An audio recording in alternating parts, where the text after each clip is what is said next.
르노 삼성자동차의 노노 갈등이 갈수록 심화되고 있습니다. 노동조합이 11개월 만에 잠정 합의안을 내놨는데 이게 부결이 됐습니다. 그러면서 천막 농성도 들어갈 가능성이 다음 주엔 좀 높아 보이고 장기화가 될 것 같은데요. 여기서 더 문제는 바로 신차 물량 확보를 포함한 그 현재 일정이 불투명하다는 점입니다. 르노 삼성자동차 어디로 가는 걸까요? 김지영 기자입니다.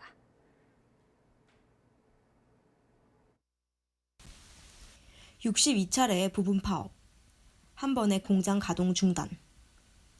르노 삼성자동차 노사가 지난 11개월간 임금과 단체 협약 협상을 진행하며 겪은 일입니다. 노사는 최근 어렵게 잠정 합의안을 도출했지만 노조원들이 반대표를 던지며 다시 갈등 국면으로 들어섰습니다.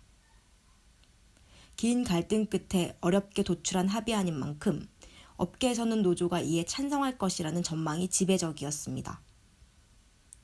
하지만 기본급이 동결되고 작업 전환 배치 시 협의가 아닌 합의를 해야 한다는 노조 요구가 빠지면서 불만이 생긴 것으로 보입니다.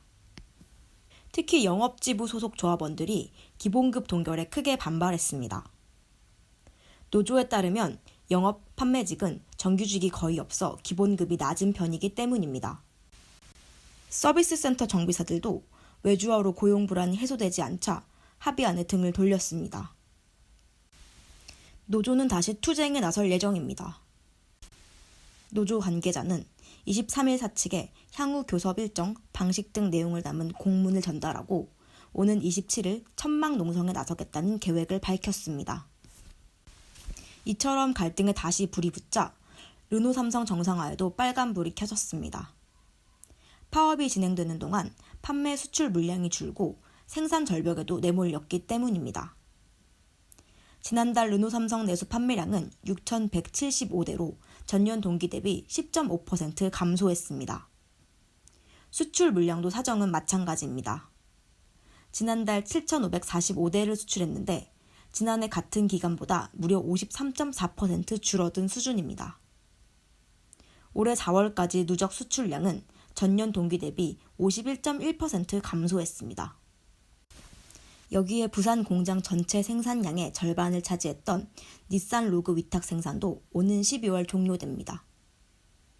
회사는 내년 상반기 출시하는 신차 XM3 물량 배정을 요구하고 있지만 프랑스 본사는 노사 합의 후 배정을 결정한다는 방침입니다. 끝날 듯 끝나지 않는 노조 갈등. 양측이 이견을 좁히지 않으면서 르노 삼성의 앞날에는 먹구름이 걷히지 않을 전망입니다. 뉴스토마토 김지영입니다. 네, 취재 내용 조금 더 살펴보겠습니다. 김지영 기자 이 자리에 나와 있습니다. 자, 김 기자 안녕하세요. 안녕하세요. 네, 일단 앞서서 기사에도 끝나지 않는 이 노조 갈등 정말 좀 계속되고 있는데 11개월 만에 이제 도출한 잠정 합의안이 부결이 됐습니다. 그 이유부터 한번 살펴보죠. 네, 잠정 합의안은 지난 17일 나왔는데요. 오랜 갈등을 겪었던 터라 사실 사측은 물론 노조 측도 많이 지쳐있는 상태였습니다. 그래서 노조가 잠정 합의안을 찬성할 것이라는 전망이 지배적이었는데요. 양측이 함께 만든 잠정 합의안을 가지고 갈지는 조합원 투표를 통해 결정하는데요. 지난 21일 투표 결과 51.8%가 이번 잠정 합의안에 반대했습니다. 투표 결과가 나온 후 예상치 못한 결과에 사실 기자들도 좀 놀랐는데요. 잠정 합의안이 부결된 데는 여러 가지 이유가 있겠지만 아무래도 기본급 동결이 가장 큰 이유였던 것 같습니다. 찬반 투표 다음 날이었던 22일 노조는 사측은 높은 영업이익에 따른 고배당을 가져가면서 노동자의 임금은 최저임금에 미달하고 있다고 밝히기도 했는데요. 실제 투표에서도 부산공장 노동자들보다 기본급이 낮은 영업지부 소속 조합원들이 반대표를 많이 행사했습니다. 투표 결과를 보면 부산공장 조합원들은 이번 잠정 합의안에 52.2%가 찬성했는데요. 과반을 겨우 넘은 수준이긴 하지만 노조 설립 이후 가장 높은 찬성률이었습니다.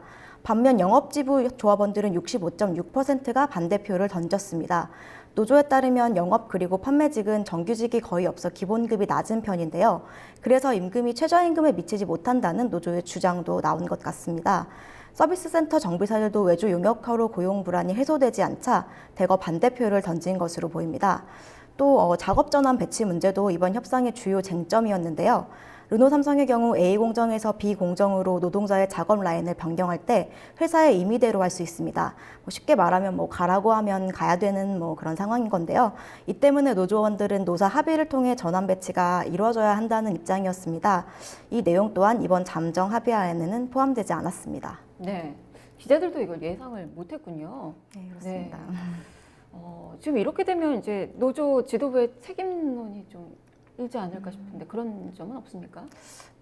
약간 노사 갈등도 있지만 노노 갈등이 있다는 부분 얘기도 조금 있긴 한데요.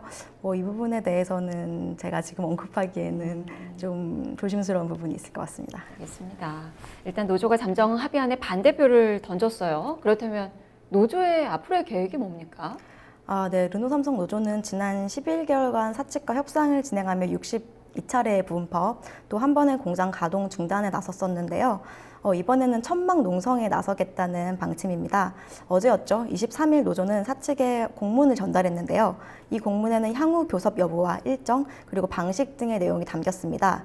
일단 노조는 사측이 공문에 대한 구체적인 답변을 내놓지 않으면 다음 주부터 천막 농성에 돌입할 것으로 보입니다.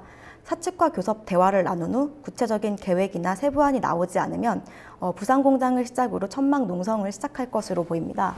물론 사측이 노조가 원하는 방향으로 답변을 내놓으면 천막 농성에 들어가지 않을 수도 있긴 한데요. 하지만 양측의 입장이 팽팽하게 갈리는 만큼 현재까지는 천막 농성 가능성이 높게 점쳐지고 있고요. 이후 노사는 2차 투표를 위해 잠정 합의안을 다시 짤 것으로 보이는데요. 가장 큰 쟁점인 기본급 동결은 아마 기본급은 오르지 않을 것으로 보이고요. 성과급이나 수당은 새로 짜는 합의안에서는 더 오를 수 있다는 전망도 나옵니다. 2차 투표 결과가 또다시 반대로 나오고 노조와 사측 입장이 계속 엇갈리면 또 한 번 파업에 들어갈 가능성도 있습니다. 네, 일단은 월요일부터 천막 농성은 가는 거죠. 네, 가능성 많이 나오고 있더라고요. 사실 천막 농성에 들어간다고 해도 이게 아직은 예정이기 때문에 안 들어갈 가능성도 물론 있긴 한데요. 분위기상은 들어갈 가능성이 높을 것 같습니다. 네, 오늘과 이제 주말 사이에 네. 상황을 좀 지켜봐야 될 것 같아요.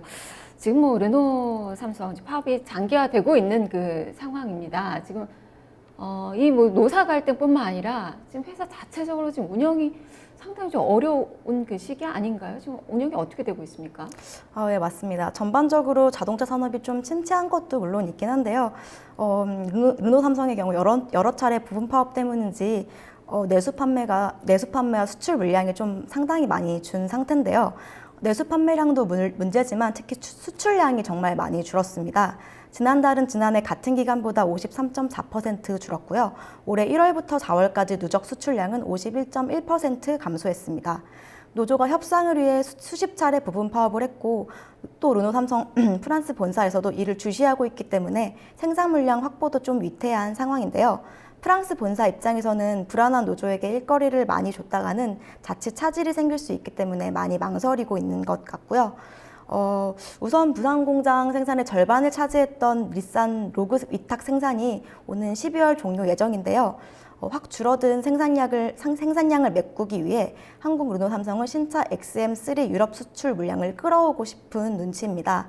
하지만 프랑스 본사는 생산 비용이 낮은 스페인 공장으로 이 물량을 돌리는 방안을 검토 중인데요. XM3 물량마저 확보하지 못하면 부산 공장 생산 물량은 기본의 절반이 되는 거죠. 그리고 이러한 생산 물량 감소는 인력 구조 조정으로 이어질 가능성도 있습니다. 네. 지금 실적도 좋지가 않고 내수 판매도 지금 그렇고 지금 내수도 그렇고 수출도 그렇고 거기다가 지금 이 노조 간의 갈등이 지금 발목을 잡고 있어서 상당히 좀 어려운 그 상황이고 그러다 보니까 우리가 지금 떠올리는 게 GM이잖아요. 이제 혹시 GM의 전철 밟는 거 아닌가라는 우려의 목소리도 좀 있습니다. 네, 앞으로도 맞습니다. 좀 네. 어떻게 봐야 되는 건지 그리고 말씀해 주셨던 이 신차 배정 물량 이것도 배정이 안 되면 결국 문을 닫을 수밖에 없잖아요. 어떻게 보세요? 네, 맞습니다. 최악의 경우에는 한국 GM 군산 공장처럼 르노 삼성 부산 공장이 문을 닫을 수 있다는 이야기도 조심스럽게 나오고 있습니다. 르노 삼성의 현 상황이 지난해 한국 GM과 비슷하기 때문일 텐데요. 한국GM은 최근 수년간 판매량 급감과 조단위 누적 적자를 냈습니다. 여기에 이제 노조가 지난해 장기 파업에까지 나서면서 군산공장은 결국 폐쇄 절차를 밟았었는데요. 폐쇄 당시 군산공장의 생산량은 기존의 30% 수준으로 떨어진 상태였습니다. 부산공장 생산성도 전 세계 다른 르노 공장들과 비교했을 때 뒤처진 상황인데요. 신차 물량까지 배정받지 못하면 기존의 절반 수준도 생산하지 못하는 공장을 본사가 유지할 이유가 없겠죠, 아무래도. 전문가들에 따르면 외국 기업들은 불안한 공장을 유지하지 않으려는 경향이 있는데요. 장기 파업으로 본사는 한국 르노삼성의 부정적인 이미지를 가지게 됐습니다.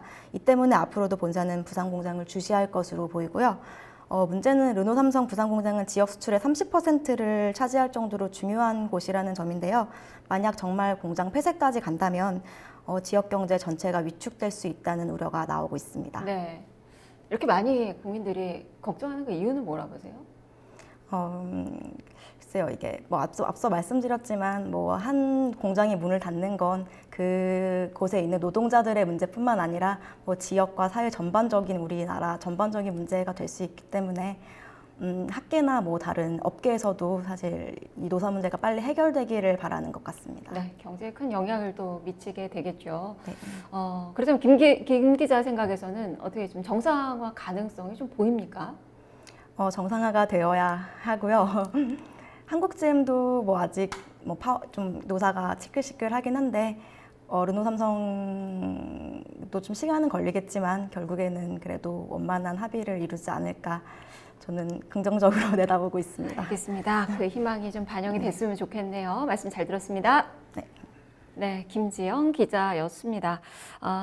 지금 르노삼성이 이 생산 절벽에 신음을 하고 있는 상태인데 여기다가 노사 갈등까지 겹치면서 지금 벼랑 끝에 서 있는 그 상황입니다. 온 국민이 걱정을 합니다. 그만큼 지역 경제와 이 국가 경제에 악영향을 미치지 않을까 상당히 걱정하면서 이 르노삼성을 바라보고 있는데요. 하지만 내부에 있는 분들은 좀 이 심각성을 잘 모르고 있는 것 같습니다. 노사가 힘을 합하지 않으면 르노삼성의 미래는 없습니다. 현재 첫 번째 뉴스를 살펴봤습니다.